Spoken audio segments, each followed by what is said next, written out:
የቱም ላይ ሳልወስን የትኞቹንም ሳልተዋቸው በቃ ዝም ብዬ መሄድ ጀመርኩኝ። ከዚችም ከዛችም ጋር ይችኛዋ ይሄን ነገር አታውቅም ሚስቴ፣ ያቺ ደግሞ ሁሉን ነገር እያወቀች መልሳ እኔን ለማግኘት በእጇ ለማስገባት ማታደርገው ማትፈነቅለው ነገር የለም። መቼም እንደማትተወኝ አሳልፋ እንደማትሰጠኝ ትናገራለች። በእርግጥ ይችኛዋን ፍቅረኛዬን እወዳታለሁ። ነገር ግን አሁንም ከሷ ብርቅ ከሷ ብለይና 2 እና 3 ቀናት አጠገቧ ባልሆን እምነት የምጥልባት ሴት አይደለችም ብዬ እሷ ላይ እምነት የለኝምና ያችኛዋ ላይ አልቆረጥኩባትም። እዛ ቤቴ ሲሄድ ደግሞ ጨዋ ናት፣ ሴት ናት፣ ሚስት ናት። በእርግጥ ሁሉም ነገሯ ጥብቅ ክርር ያለ ነው። ከጊዜያት በኋላ ማን እንደመከራት ማን እንደነገራት ባላቅም ያን የጠላሁትን ነገር እያስተካከለች እያሻሻለች በተቻለ መጠን እኔ እንደምፈልገው ለመሆን የምትጥር ቢሆንም እሱም ረፍዷል። ስለ ወደፊት ሳስብ፣ ስለ ልጆቼ ሳስብ፣ ስለ ስነ ምግባር ሳስብ አሁንም ልጆችን ወልጄ ማሳደግ የምፈልገው ከሚስቴ ጋር ነው። ምክንያቱም ስነ ምግባሯ፣ አመለካከቷ፣ ንጽህናዋ በትምህርቷም የደረሰችበት ከፍተኛ ደረጃ ለልጆቼ ጥሩ እናት መሆን ትችላለች ብዬ አምንባታለሁ። እዚህ በኩል ያለው ስሜት ብቻ ነው፣ ፍቅር ብቻ ነው፣ መፈንጠዝ ብቻ ነው፣ ራስ ወዳድነት ነው። እዛ ጋር ያለው ደግሞ ህይወት ነው፣ ወደፊት ነው፣ ትውልድ ነው። በእነዚህ መሀል ላይ ተሰንቅሬ ቀረሁ። እንደዚሁ እያልኩኝ እያለው ባለሁበት ሰዓት ሚስቴ ያረገዘች። ያኔ ኃጢአቴም ከበደኝ፣ ሸክሙን መቋቋም አቃተኝ። እናም ፍቅረኛዬን ማሳመንና ከሷ ቆርጬ ጨክኜ መለየት እንዳለብኝ ተሰማኝ። እንዴት አድርጌ ግን ለሁለተኛ ጊዜ እንደዚህ አይነት ነገሮችን እንደምነግራት ግራ ገባኝ። ሆኖም አደረኩት። ሚስቴ አርግዛለች። ከዚህ በኋላ እንደዚህ አይነት ቅሌት ውስጥ ይህንን ሸክም መሸከም አልችልም። እንደዚህ በዝሙት መጨማለቅ አልፈልግም። የጠላሁትን የሸሸሁትን ነገር ገብቼበታለሁ። ለዛ የሚቀርበኝ አንቺ ቆንጆ ነሽ፣ ብዙ ፈላጊ ያለሽ፣ በቃ ህይወትሽን ኑሪ፣ እኔንም ለህይወቴ ተይኝ፣ የፈለግሽውን ነገር ላርግልሽ አልኳት። በፍጹም የኔን ህይወት አበላሽተ አንተ ሰላም አትኖርም፣ ካንተ ምንም አልፈልግም፣ አንተን ብቻ ነው ብላ አውሬ ሆነች። እልህ ውስጥ ገባች።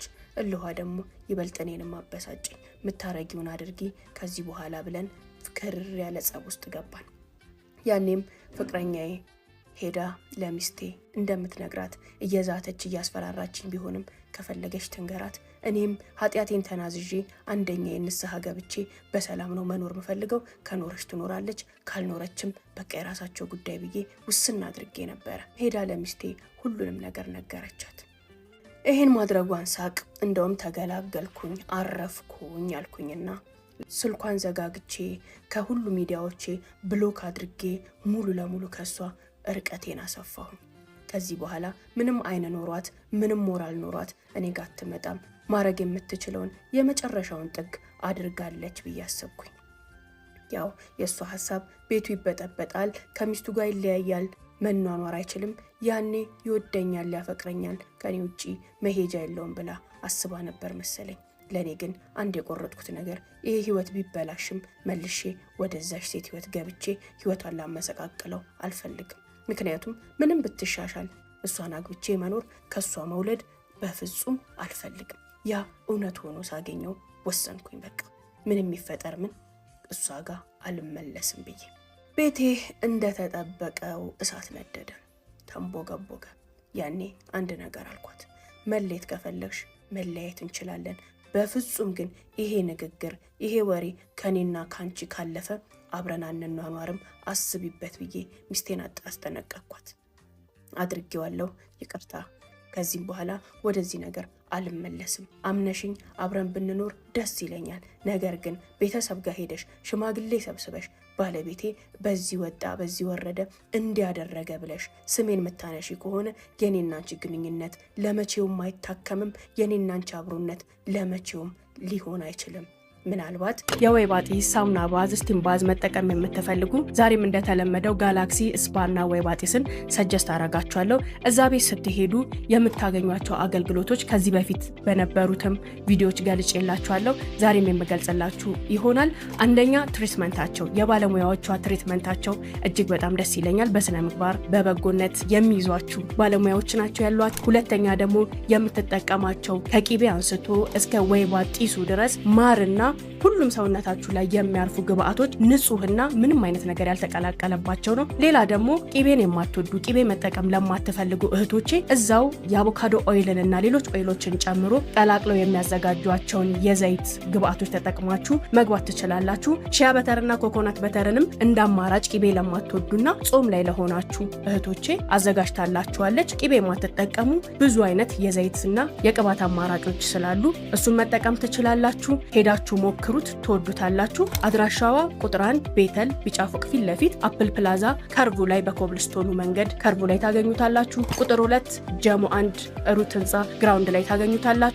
ስልክ ቁጥሯን አስቀምጬላችኋለሁ። በዚህ እየደወላችሁ ቀጠሮ ማስያዝና መምጣት ትችላላችሁ። ይህን ማስታወቂያ አይታችሁ ለምትሄዱና በግሩፕ ለምትሄዱ የ15% ቅናሽ አለ። እንዲሁም ደግሞ ለምሽሮች ለየት ያለ ፓኬጅን አዘጋጅታ ጋላክሲ ስፓና የወይባ ጢስን ሞክሩት፣ ትወዱታላችሁ። ቴንክ ዩ ሶ ማች። ሁሉንም ነገር ሰዎች ሊሰሙት ይችላሉ። ሰዎች ስለሰሙት ግን አንታረቅም፣ አብረንም አንሆንም፣ እስከ መጨረሻው ግን እንለያያለን። አስቢበትና ይቅር ልትይኝ ከቻልሽ እኔም ጥሩ ባል ልሆንልሽ፣ ይህን ነገር መልሼ እንደማልመለስበት ቃል እገባልሻለሁ። እኔና አንቺ ጋር ይቅር፣ አይ ይህንን በደል መቋቋም አልችልም የምትይ ከሆነ ደግሞ የፈለግሽውን አደርግልሻለሁ። ውሳኔሽ አንቺ ጋር ነው፣ ከኔና ከአንቺ ግን እንዳይወጣ አልኳት። ሀውለት ምን ያህል እንደበደልኳት፣ ምን ያህል እንዳስቀየምኳት፣ ምን ያህል ልብ ስብራት እንደሆነ ደርሶብኝም አይቼዋለሁኝም አውቀዋለሁ። ነገር ግን ወደኩ፣ ሰው ነኝ፣ ተሳሳትኩኝ። ራሴን ለማረም ራሴን ከዚህ ኃጢአት ያውጥቼ ጥሩ ባልና ጥሩ አባወራ ለመሆን እየገሰጽኩ ትገኛለሁ። ለዛም ይቅር ብላኝ ወደ ህይወቴ ለአንዴና ለመጨረሻ ጊዜ መታ እኔም ደግሞ ክሻት ጥሩ ባል ሆኜላት እንድትኖር እመኛለሁ። በእርግጥ በደሉ ከባድ ቢሆንም በምንም ልክሳት በምንም የልቧን ስብራት ልጠግነው ባልችልም አንድ እድል ግን ከሷ ፈልጌያለሁ። ሚስቴ ያንን ህመም ታመመችው፣ ያንን ስቃይ ያለፈችው ምን ያህል ከባድ ምን ያህል መራራ እንደሆነ የሚያደርገው ሳይሆን የሚደረግበት ሰው ያውቀዋል። እኔም አውቀዋለሁ። ለራሴ ይቅርታ ማድረግ ምን ያህል ከባድና አጸያፊ መሆኑን በአቅም የሷን ይቅርታ ግን ፈለኩኝ። ብዙ አስባ ብዙ አውጥታ አውርዳ ሚስቴሬንም ደጅ ሳትዘራ መሐላችንም ሰው ሳታስገባ ይቅርታ አደረገችልኝና አብረን መኖር ጀመርን። ነገር ግን የዝሙት የውስልትና መጥፎ ነገር በምትወጁ ሰው በህይወትሽ ውስጥ ይቅር ባለሽ ሰው መቼም አለመታመንሽ ነው። መቼም እሱ አይን ላይ ንጹህ ሆነሽ አለመታየትሽ፣ ምንም ብታወሪ ምንም ብታደርጊ መውጫ መግቢያሽ ሁሉ በጥርጣሬና በሰቀቀን የተሞላ ይሆናል። ለዛም ሰው አንቺም የማትታመኚ የማትከበሪ ሆነሽ ትኖሪያለሽ። በእርግጥ በሚስቴ አይኖች ላይ ወድቅ ያለሁኝ፣ ረክሽ ያለሁኝ፣ ዝቅ ብያለሁኝ። ክብሬን ተላልፋ ባትመጣም መቼም እንደማታምነኝ በወጣሁ በገባሁ ቁጥር ከማንም ሰው ጋር ባየችኝ ቁጥር ምትጠራጠረኝ፣ ምትደነግጥ፣ ምትቆጣና ምትበረግግ ሴት እንደምትሆን እንደሆነችም አውቃለሁ። ነገር ግን ትልቅ ጥፋት አጥፍቻለሁ፣ ከባድ በደል በድያለሁኝና በአይኗ ለመሙላት እምነቷንም ለማግኘት የቻልኩትን ያህል ለሷ ምርጥ መልካምና ታጋሽ ባልሆኜ ለመካስ እየሞከርኩኝ ነው።